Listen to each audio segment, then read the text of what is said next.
എന്നാൽ നിർഭാഗ്യമെന്ന് പറയട്ടെ, 270 അടി കുഴിച്ചിട്ടും ഒരു തുള്ളി വെള്ളം പോലും കിട്ടിയില്ല. അങ്ങനെ വലിയ നിരാശയിലിരിക്കുമ്പോഴാണ് ഞാൻ വെട്ടിച്ചിറയിലുള്ള സേലം സ്വദേശി ഈശ്വറിനെ പറ്റി കേൾക്കാനിടയായത്.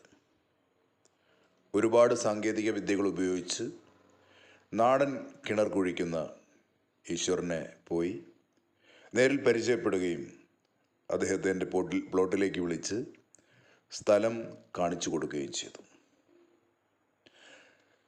ഞങ്ങൾ കരാർ ഉറപ്പിച്ചു.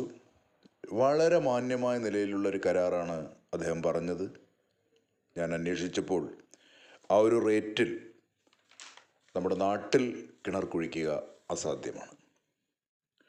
മാത്രമല്ല, വളരെ പെട്ടെന്ന് തന്നെ കിണർ പണി തീർക്കാനും സാധിക്കും.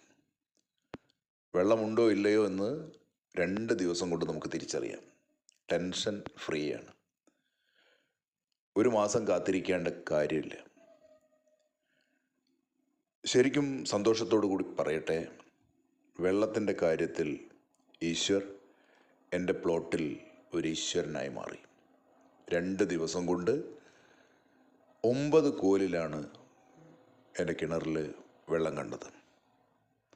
ഏതായാലും ഈശ്വരനോട് വളരെ നന്ദിയുണ്ട്. ഇനി കർഷക സംഘത്തിൻ്റെ ആഭിമുഖ്യത്തിൽ ഞങ്ങൾ ഒരു കൂട്ടായ്മയോടുകൂടി ഈ ഒരു പ്ലോട്ടിൽ ജൈവ പച്ചക്കറി കൃഷി ആരംഭിക്കുകയാണ്. ഉടനെ തന്നെ അതിൻ്റെ പ്രവർത്തനങ്ങൾ നടപ്പാക്കാൻ പോവുകയാണ്. Okay, by.